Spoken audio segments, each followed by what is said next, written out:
name is Mila from Lavosa Farm, and today I would like to show you how to make goat milk soap from scratch. So this is what you need.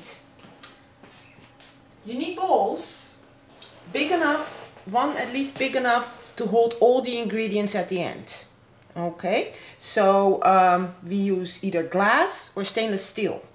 You do not use any other metals or painted surfaces because it reacts with the lye and then you get dangerous fumes. So no aluminum and no copper, no tin, just use glass or stainless steel.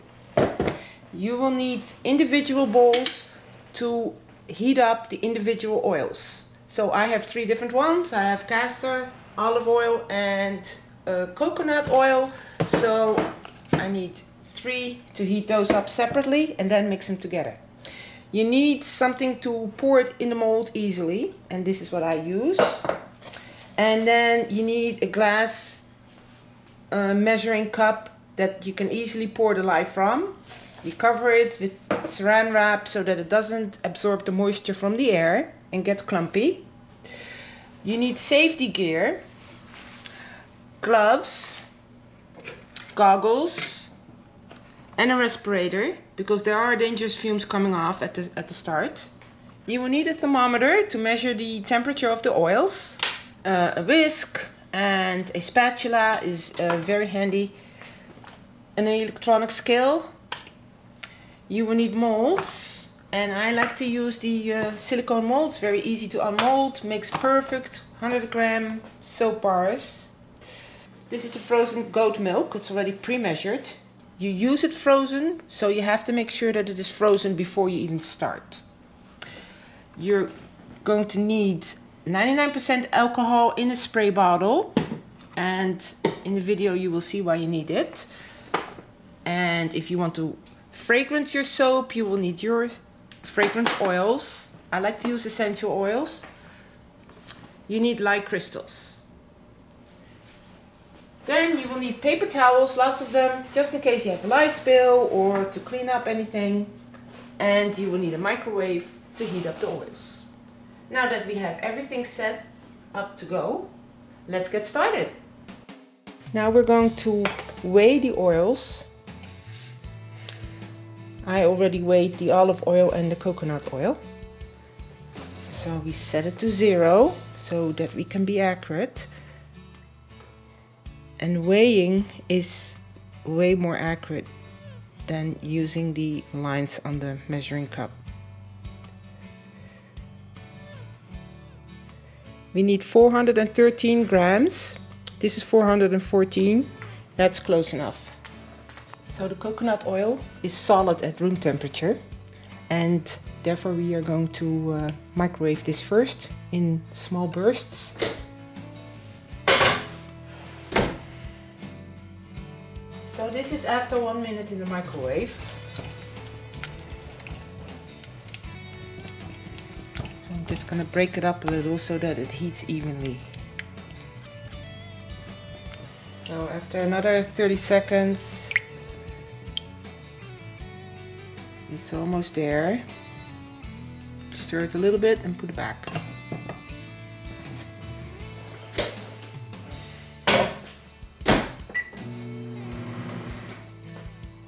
Okay, so I heated up the other oils for 1 minute already in the microwave, and you see that after a few bouts in the microwave for 30 seconds the coconut oil is now liquid.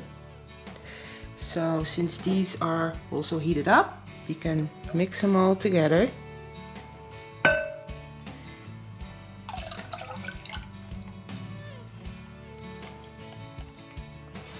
And we want this mixture of oils to be between 110 and 120 Fahrenheit, which is between 43 and 48 Celsius approximately.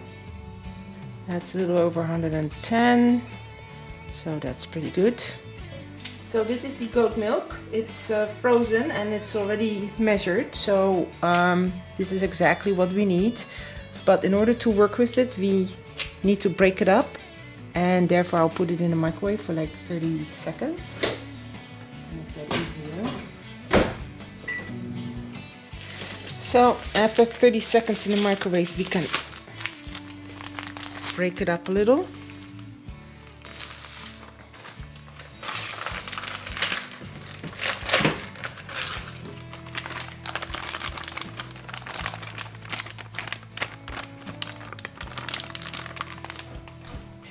This is the lye. I already measured the weight.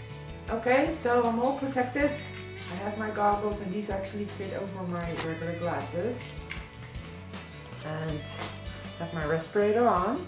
So let's get this done.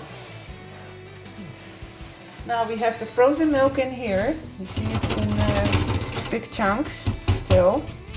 But that's the way we want it. Because these big chunks of ice are actually slowing down the heat that comes when we mix these two together.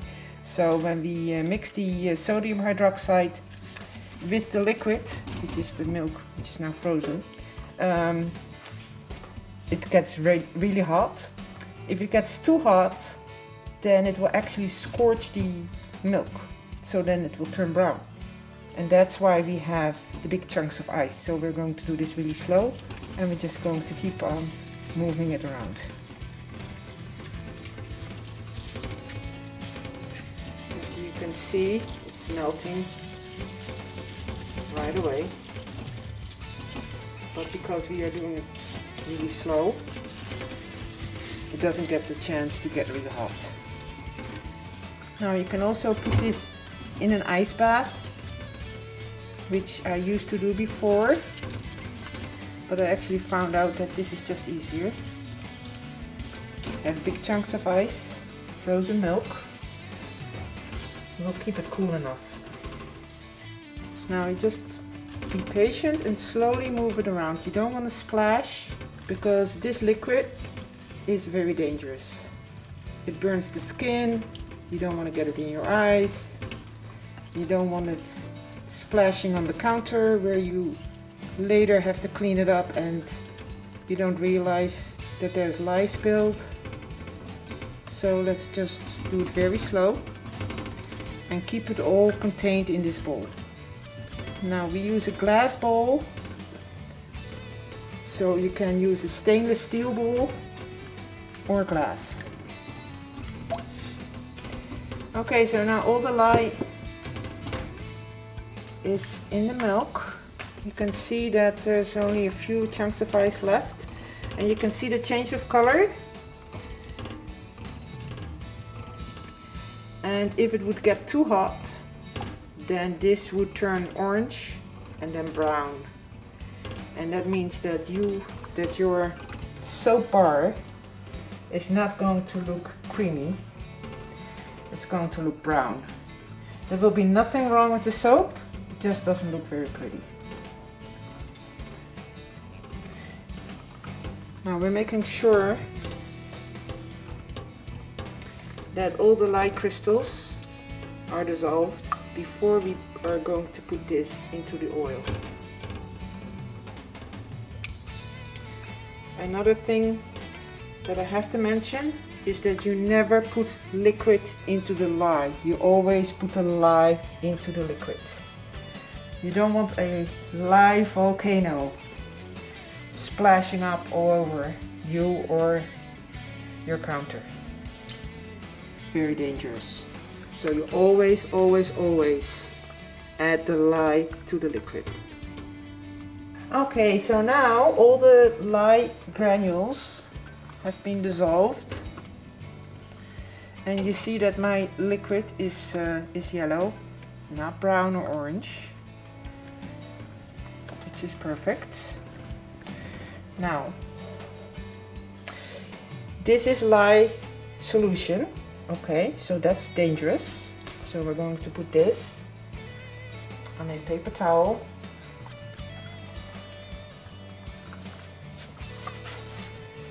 And the lye solution remains dangerous until it binds with the oil and turns into soap.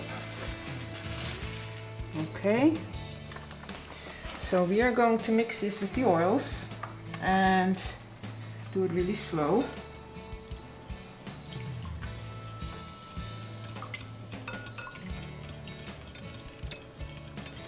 And we're just stirring. We're not whisking it up too much, because then you get a whole bunch of air bubbles in your soap. You don't want that. So just pour it in slowly and just keep stirring.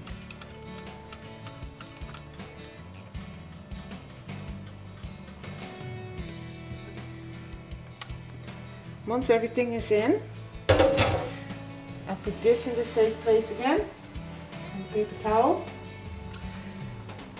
and I put water in here.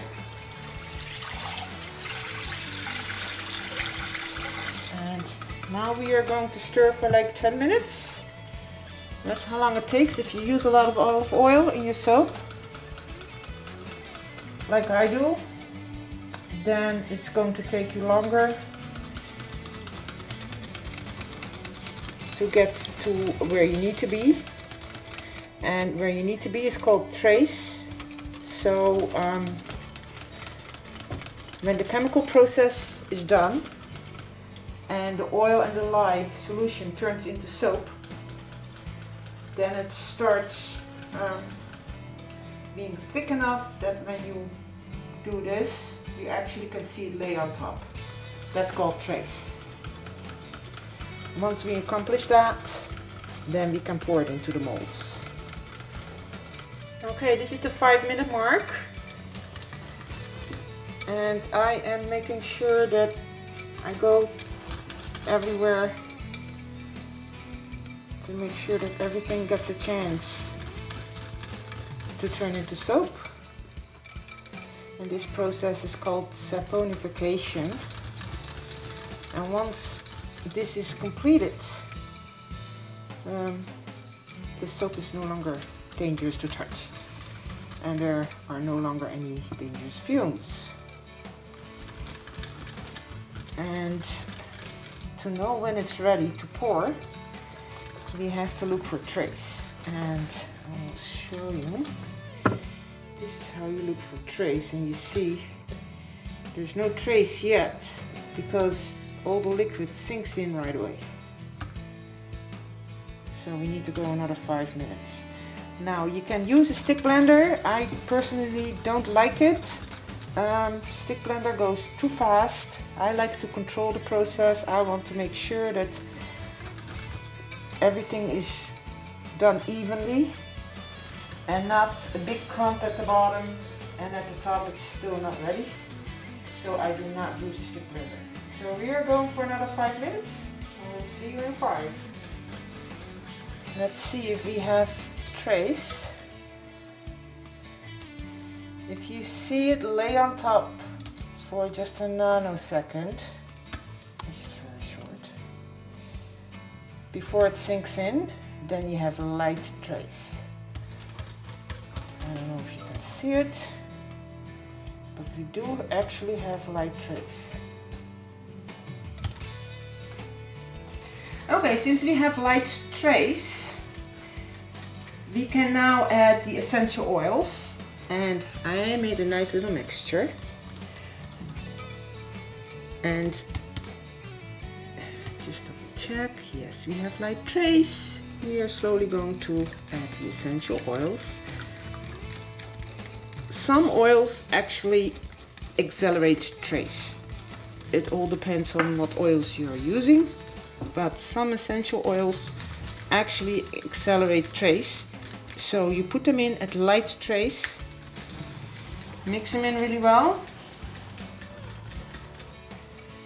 and you may have noticed that I have taken off my mask because there's no longer any dangerous fumes.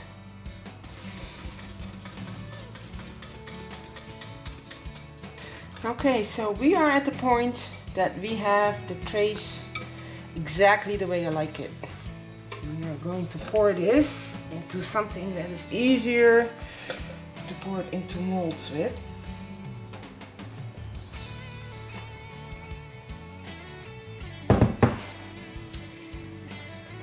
As you can see, I put a little paper towel under each mold.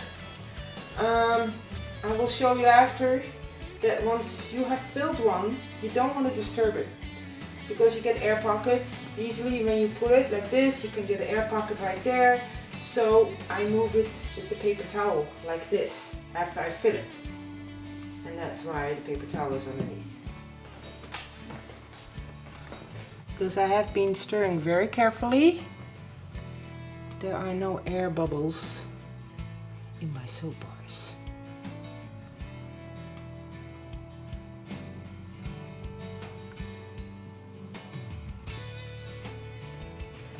Now I want to move it. And this is how we do that. Without disturbing the soap inside. Without creating air pockets where we don't want them. And there we go on to the next one.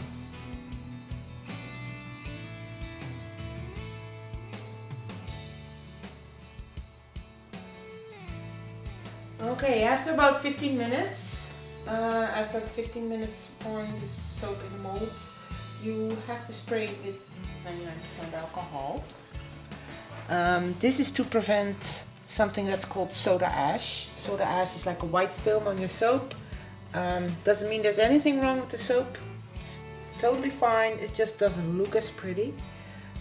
So that's why we spray it with the 99% alcohol. Just a couple of sprays. And you do the same after unmolding. I unmold after 24 to 48 hours, closer to 48 hours actually, because olive oil in the soap takes longer to cure, so it stays soft for a very long time. So 48 hours is better. It's 2 days later and I have unmolded the soap that we made. Nice looking creamy bars. It's still a little soft. It's sitting on a drying rack because cold processed soap needs to cure for at least 4 weeks. Most of the time when you use a lot of olive oil, like I do, it's a curing time of 6 weeks. Soap after 48 hours can be used. The problem is it's still soft and there's a lot of moisture in it still, so it will not last as long. It would be safe to use though, but that would be a shame because, you know, you would wash it away very quickly. You can see here all the different soaps that I have been making lately. You see it all labeled so that I know when the curing time is done. And you see different ingredients or soap with different ingredients. Like here, kelp and sea salt, which is a different kind of process. Charcoal, rosemary, calendula, and even shampoo bars, which is also a different process. So all these different types of ingredients that make it a little bit more difficult, we'll explain in another video.